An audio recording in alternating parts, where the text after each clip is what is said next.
నమస్తే. Welcome to పొలిటెంట్ media భక్తి భాస్కర ఛానల్‌కి స్వాగతం. ప్రస్తుతం మనతో ఉన్నారు ప్రముఖ ఆధ్యాత్మికవేత్త, ప్రముఖ జ్యోతిష వాస్తు పండితులు ఎంవి శర్మ గారు. మరి గురుగారితో మాట్లాడి మనకున్న ధర్మ సందేహాల గురించి వివరంగా అడిగి తెలుసుకుందాం. నమస్కారం గురుగారు.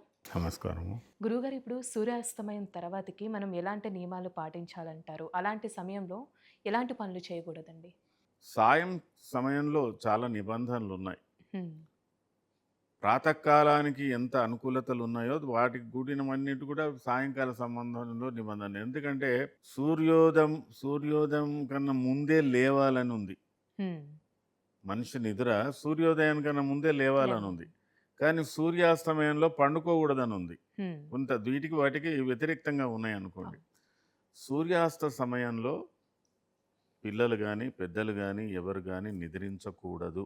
అది నిద్రించే సమయం కాదు. అంటే దాదాపుగా మనకు సూర్యోదయానికి ఒక 2 ఘడియలు ముందు, సూర్యోదయానికి 2 ఘడియల తర్వాత. 2 ఘడియలు అంటే 48 నిమిషాలు. హ్మ్. ఏ రోజుకు సూర్యాస్తమయం అవుతున్నదో, సూర్యాస్తమయానికి 2 గడియల ముందు గానీ, 2 గడియల తర్వాత గానీ నిద్రించకూడదు. సూర్యోదయానికి ముందు గూడా 2 గడియల ముందు అంటే ముందుగానే లేవాలి అని ఉంది. ఇంకా పంచ ఉషకాలహ అని దాదాపుగా 2:30, 5 గడియల ముందే లేవాలని బ్రాహ్మీ ముహూర్తంలో 4 గంటలకు లేవాలని ఉంది. హ్మ్. అంటే ఇవన్నీ కూడా ఆయు ప్రమాణాన్ని పెంచడానికి అనుకూలంగా ఉంటాయి. తర్వాత చిత్త చాంచల్యం తగ్గిపోతుంది. సాయంకాలం పూటలో చేయకూడని పనులయందు ఆహార సేకరణ పనికిరాదు. హ్మ్. మీరు కాఫీ, టీలు, టిఫిన్లు ఏదన్నా జనరల్‌గా ఈ కాలంలో చేసేది ఉంటే 5 గంటల లోపుగానే. సామాన్యంగా మనకు 6 గంటలకు సూర్యాస్తమయం అని అనుకుంటాం. కొన్ని సందర్భాల్లో 6, 6:30 కూడా జరుగుతుంది కాబట్టి ఓ 10, 20 నిమిషాలు అటు ఇటుగా సూర్యాస్త సమయంలో నిద్రించకూడదు. సూర్యాస్త సమయంలో ఆహార సేకరణ చేయకూడదు. నియమాలు మనకి. అయినంత వరకు సూర్యాస్త సమయంలో కొంత మౌనంగానే ఉండాలి. హ్మ్. కొందరు సాంప్రదాయాల ప్రకారంగా సంధ్యావందనాలు ఇత్యాదులు చేసుకుంటారు. అవును. ఏ పూజ లేకున్నా వాళ్ళు మౌనంగా ఉండడం చాలా మంచిది. ప్రశాంత వాతావరణాన్ని కోరుకొని ఏదో ఒక తనలో తాను ఏదైనా ధ్యానం చేసుకోవడం చాలా మంచిది. సూర్యాస్త సమయంలో పంచాయతీలు అంటే ఆ వాగ్వాదాలు హ్మ్. ఇవి కూడా పనికిరావు. భార్యాభర్తల మధ్యన అసలు పనికిరాదు. హ్మ్. ఎవరో ఒకరు మౌనంగా ఉండవలసిందే. హ్మ్. సూర్యాస్త సమయంలో నిశీత సమయంలో అంటే మరీ నిశీతం కాదు. నిశీత సమయానికి సమీపంలో ఉంటుంది కాబట్టి హ్మ్. ఆర్థికపరమైన వ్యవహారాలు నడపకూడదు. ఆ టైంకి. ఆ సమయంలో గోసేవ, గోపూజ అలాంటివి చెయ్యాలి. ఆ సమయంలో ఇండ్లు ఊడవడం గానీ, చెత్త ఏది పారేయడం గానీ, చేయకూడదు. సూర్యాస్తమయం కాకముందే చేయాలి గానీ, హ్మ్. సూర్యాస్త సమయంలో గానీ, సూర్యాస్తమయ తర్వాత చేయకూడదు. వీటి వల్ల ఏంటంటే కొందరి పరిభాషలో కలిసి రావడం లేదనో, లేదా బరకత్ లేదనో ఇలాంటివి మాట్లాడతారు. కలిసి రావడం లేవు, ఏ పని చేసినా కలిసి రావడం లేదు అనేది ఏంటంటే, మనం అన్నిటికి కూడా ప్రకృతి కొంత విరుద్ధంగా పోతున్నాం కాబట్టి, ఆ విరుద్ధమైనటువంటి ఆ నెగెటివ్ అంతా కూడా మన మీద ఆ విధంగా పనిచేస్తుంది. తర్వాత పిల్లల విషయంలో గానీ, పెద్దల విషయంలో గానీ, మరియు వయసున్న వాళ్ళ విషయంలో గానీ, ఆహార నియమాలు చాలా ఖచ్చితంగా పాటించాలి సూర్యాస్తమయంలో. తర్వాత ఇంకొకటేంటంటే కొందరు వారికి శారీరకమైన పరిస్థితులను బట్టో, దేన్ని బట్టో సాయంకాలం పూట ప్రశాంతంగా కూర్చొని ఎండ కాచుకోకూడదు. హ్మ్. ఉదయం పూట చలి కాచుకోవడానికి ఎండలో కొద్దిసేపు ఉన్నా గానీ, సాయంకాల ఎండ పనికిరాదు అని ఉంది. అది ఆయువు క్షీణింపజేస్తుంది. హ్మ్. తర్వాత ఒక చిన్న సూత్రం ఉందమ్మా ఇక్కడ. హ్మ్. దినాంతే పిబతే వారి, నిశాంతే పిబతే పయః, భోజనాంతే పిబతే తక్రః, వైద్యస్య కిం ప్రయోజనం అన్నారు. దీని అర్థం ఏంటంటే సూర్యోదయం అవుతున్నటువంటి సమయంలో, సూర్యోదయం ఇంకో 5, 10 నిమిషాలు జరుగుతున్న సమయంలో ముందుగానే గ్లాసుడు నీళ్లు తాగాలనట. హుహు. గ్లాసుడో 2 గ్లాసులో, వారి అంటే నీరు. హ్మ్. అంటే దినాంతే, నిశాంతే అంటే చీకటి వెళ్ళిపోయే సమయంలో ఆ సంధి సమయాలంటారు. ఈ సంధి సమయంలో పిబతే వారి కనీసం ఒక గ్లాసుడు నీళ్ళన్నా తాగాలి. పిల్లలు అందరికీ నేర్పాలి. పిల్లలైనా, పెద్దలైనా ఒక ఒక్కొక్కరు గ్లాస్ లీటర్ నీళ్ళు నీళ్ళని. కూడా తాగేటోళ్ళు ఉన్నారు. అది వారి యొక్క దాన్ని బట్టి. నిశాంతే పిబతే పయః. నిశాంతే అంటే చీకటిలో అని అర్థం ఇక్కడ. అంటే చీకటి పడే సమయంలో కాకున్నా కనీసం 7, 8 తర్వాత గానీ, భోజనానంతరం గానీ, పడుకునే ముందు గానీ గ్లాసుడు పాలు తాగాలన్నట. హ్మ్. నిశాంతే పిబతే పయః, భోజనాంతే పిబతే తక్రః. మజ్జిగ ఎప్పుడు తాగాలి? చిలికిన మజ్జిగ, మజ్జిగ అంటారు, చల్ల అంటారు ఇలాంటివి. భోజనం పూర్తి చేసిన పిదప ఒక గ్లాసుడు మజ్జిగ తాగిన వాడికి వైద్యస్య కిం ప్రయోజనం? వానికి వైద్యునితో అయ్యో! పనేమున్నది అంటే వాడు ఎంత ఆరోగ్యంగా ఉంటున్నాడని మనకు అర్థం అవుతున్నది. హ్మ్. ఇట్లా నియమాలు చూడండి. దినాంతంలో ఎలా ఉండాలి, నిశాంతంలో ఎలా ఉండాలి, మధ్యాహ్నం ఎలా ఉండాలని కూడా దీంట్లో వస్తున్నాయి కదా. హ్మ్. ఆర్థిక లావాదేవీలు కానీ, తర్వాత తెగని పంచాయతీలు కానీ, పిల్లలతో కానీ, భార్యాపిల్లలతో కానీ, అసలు సాయంకాలం అయిందంటేనే మనిషి కాస్త ప్రశాంతంలోకి వెళ్ళిపోవాలి. హ్మ్. మా పెద్దలు చెప్పేది ఇప్పుడు వైద్యులు కూడా చెప్తున్నారు.